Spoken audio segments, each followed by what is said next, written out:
Did you know your kidneys clean your entire blood supply almost 60 times a day? That's not a typo. 60 times every single day, whether you're asleep, awake, stressed, or relaxed, two organs about the size of your fists are quietly filtering out everything your body doesn't need. And here's the part almost nobody tells you.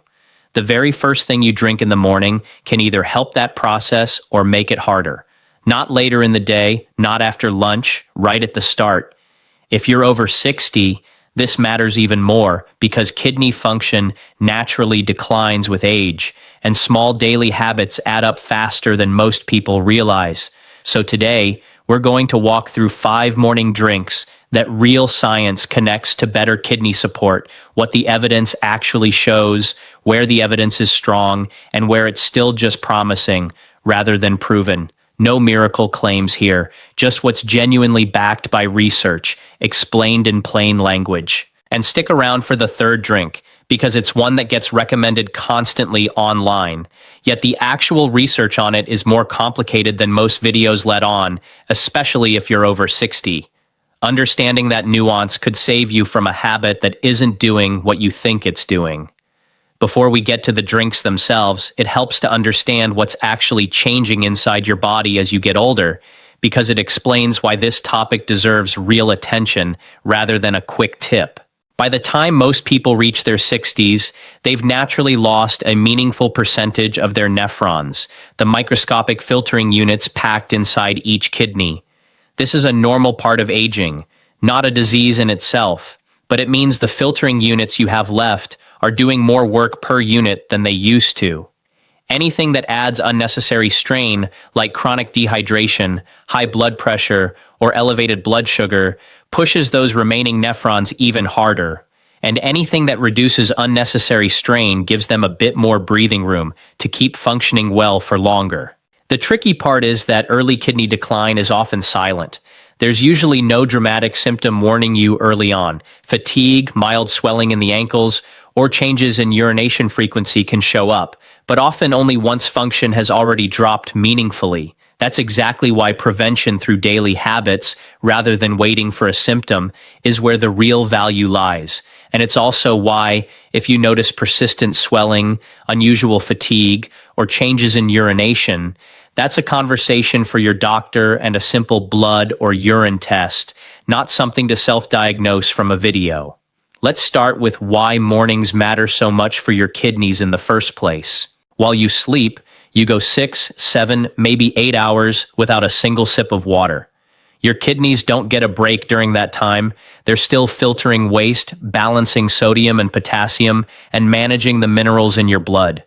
Without incoming fluid, your urine becomes more concentrated, and concentrated urine is exactly the environment where mineral crystals can start clumping together, where bacteria can multiply more easily, and where your kidneys simply have to work harder to move waste out of your system. This is where things become really important. The drink you choose first thing in the morning either dilutes that overnight concentration quickly, or it adds to the problem. That's the whole reason your morning choice carries more weight than a coffee at 2 p.m. or a soda after dinner. With that in mind, let's go through the 5 drinks, one at a time, starting with the simplest one of all. Drink number 1, plain water, first thing before anything else. This might sound almost too basic to be the star of the show, but here's the truth. Nothing on this list works without it. Every toxin, every waste product, every excess mineral your kidneys remove has to be dissolved in water before it can be filtered out. No water, no flushing. It's that direct. Here's what most people overlook. As we age, our thirst signal gets weaker. Your body might be mildly dehydrated, and you simply won't feel it the way you did at 30. Multiple studies looking at kidney health over time have found that people with better hydration, meaning more consistent water intake and higher urine volume, tend to show a slower decline in kidney filtration ability compared to those who stay chronically underhydrated. That's a meaningful, research-backed pattern, particularly in people who don't already have significant kidney disease. Now here's an important honesty check, because this is where a lot of health content oversimplifies things. When researchers ran a controlled trial specifically in people who already had reduced kidney function, coaching them to drink noticeably more water didn't produce a measurable difference in kidney function after 1 year compared to people who kept their usual intake. So the evidence is strongest as a general preventive habit for people without advanced kidney disease, not as a treatment once kidney function is already significantly impaired. If you've been told by a doctor to limit fluids because of heart failure, dialysis, or advanced kidney disease, that guidance always comes first, no exceptions. For most people over 60 without that kind of restriction, here's the practical approach. Drink a glass of plain water. Room temperature is gentler on digestion than ice cold. Right after you wake up, before coffee, before checking your phone. Then sip steadily through the day rather than chugging large amounts all at once, which just passes through you quickly. Watch the color of your urine as your simple guide. Pale yellow generally means you're doing fine. Dark yellow or amber is your body asking for more. Drink number 2, warm water with fresh lemon. Lemon water gets a lot of hype, so let's separate what's solid from what's exaggerated. Lemons are genuinely rich in citrate, a compound your kidneys excrete in urine, and citrate is known to bind with calcium and reduce the chance that calcium and oxalate crystals stick together to form stones. That part is real chemistry. Here's the surprising part, though. Research results on exactly how much lemon juice raises citrate in urine have actually been mixed. Some clinical studies show a solid increase in urinary citrate after regular lemon juice intake. Others found the effect was smaller than expected, partly because your kidneys naturally reabsorb a large portion of filtered citrate before it ever reaches your urine. So the honest summary is this. Lemon juice appears to offer some protective benefit against calcium oxalate stones, especially in people prone to forming them, but it's a modest supporting habit rather than a guaranteed fix. Combined with good hydration, it still earns its place on this list. There's a second benefit worth mentioning. The vitamin C in fresh lemon acts as an antioxidant, and your kidneys generate a fair number of free radicals during their constant filtering work. Antioxidants help neutralize some of that cellular stress over time, which is a small but real supporting factor for long-term kidney tissue health. To prepare it properly, squeeze half a fresh lemon into a cup of warm, not boiling water and drink it on an empty stomach. Skip the sugar entirely. It counteracts the benefit and adds unnecessary strain on your blood vessels. Bottled lemon juice with preservatives is a weaker substitute compared to a fresh lemon, so use the real thing when you can. Drink number 3, unsweetened cranberry juice. And here's the nuance almost nobody mentions. Cranberries have a long-standing reputation for urinary health, and there's real substance behind it. Cranberries contain proanthocyanidins, natural compounds that interfere with the ability of certain bacteria, especially E. coli, to stick to the walls of the urinary tract. When bacteria can't grip on, they're more likely to get flushed out before an infection takes hold. And since untreated urinary infections can sometimes travel upward and affect the kidneys, reducing infection frequency matters for long-term kidney health. But here's what most people don't realize, and this is genuinely important if you're watching this over 60. A large, comprehensive review of dozens of clinical trials found that cranberry products meaningfully reduced infection risk in specific groups: women with a history of frequent urinary infections, children, and people who had recently undergone certain bladder-related medical procedures. However, that same body of research found little to no measurable benefit in elderly individuals living in long-term care or institutional settings. In other words, cranberry juice isn't a guaranteed shield simply because of age. Its strongest evidence lies in specific populations, not universally in every older adult. So where does that leave you? Cranberry juice is still a reasonable low-risk habit, especially if you have a personal history of recurring urinary infections, and it's naturally lower in potassium than many fruit juices, which is helpful if your doctor has ever mentioned watching your potassium intake.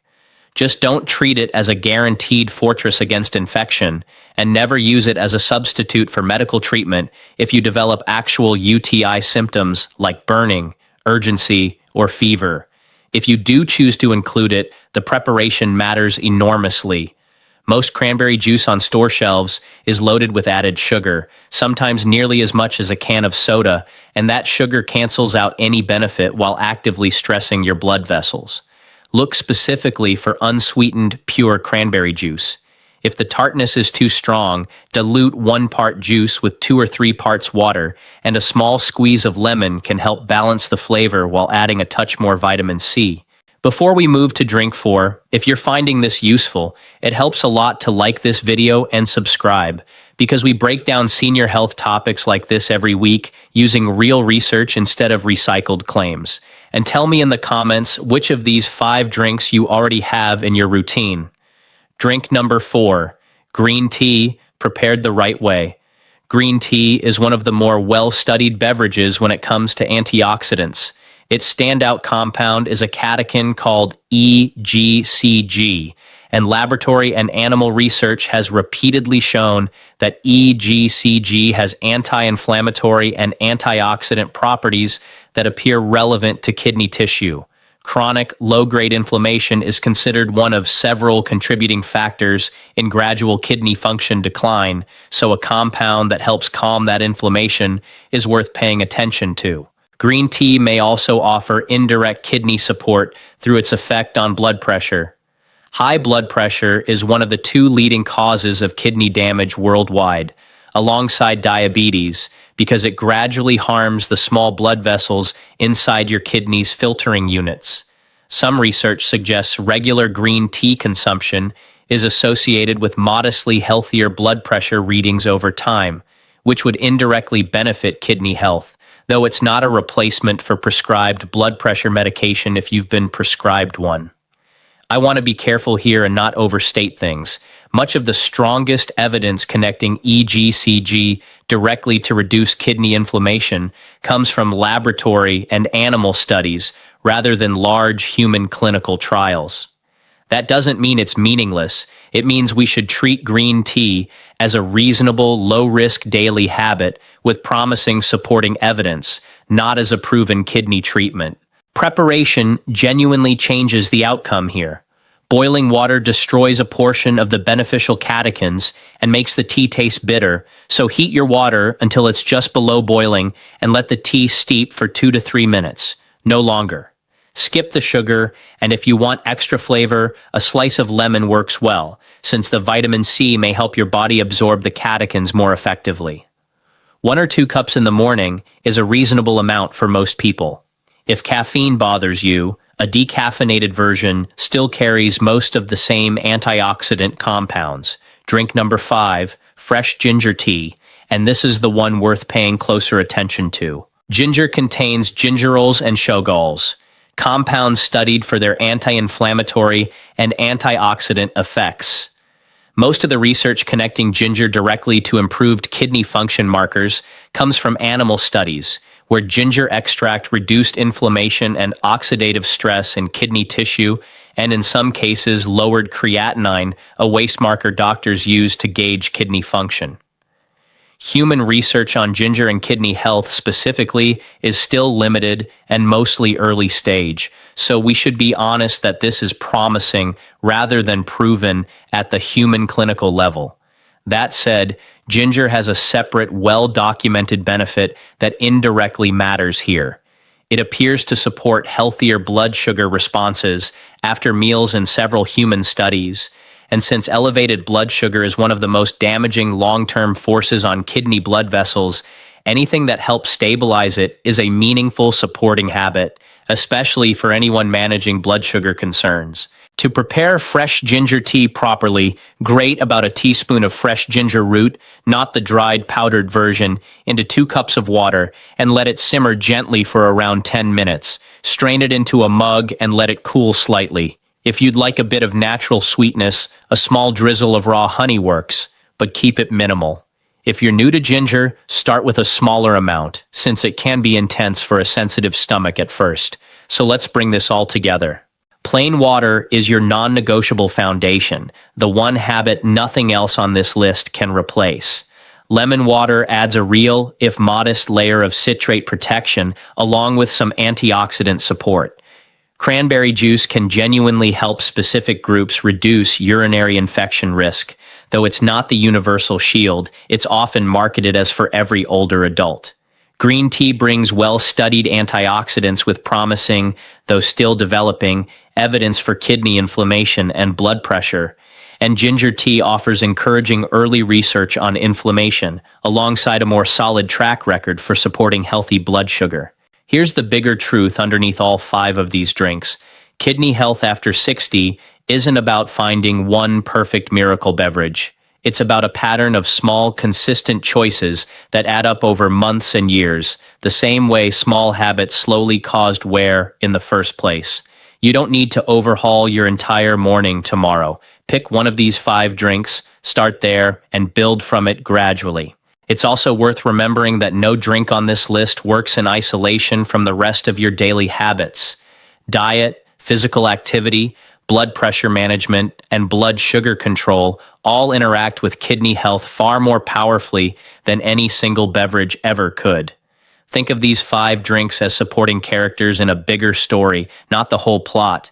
If your mornings already include regular movement, a reasonably balanced diet, and consistent medication if you're prescribed any, adding one of these habits on top simply reinforces work. Your body is already doing well. It's also worth being patient with yourself. These aren't habits that produce a dramatic before and after overnight. The real payoff shows up gradually in steadier blood pressure readings, fewer urinary complaints, or simply feeling like your body is coping better with day-to-day life. That's how genuine, evidence-based health habits tend to work. Slow, steady, and compounding, rather than instant and flashy. And one more thing that matters more than any drink on this list. If you have an existing kidney condition, are on fluid restrictions, take blood thinners, or manage diabetes or blood pressure with medication, talk to your doctor before making significant changes to your fluid or diet routine. These drinks are meant to support general wellness, not replace medical guidance tailored to your specific health situation. If this helped you rethink your morning routine, share it with someone in your life who could use it too, and subscribe if you want more research-based, no-nonsense health breakdowns like this one every week. Take care of yourself, and I'll see you in the next video.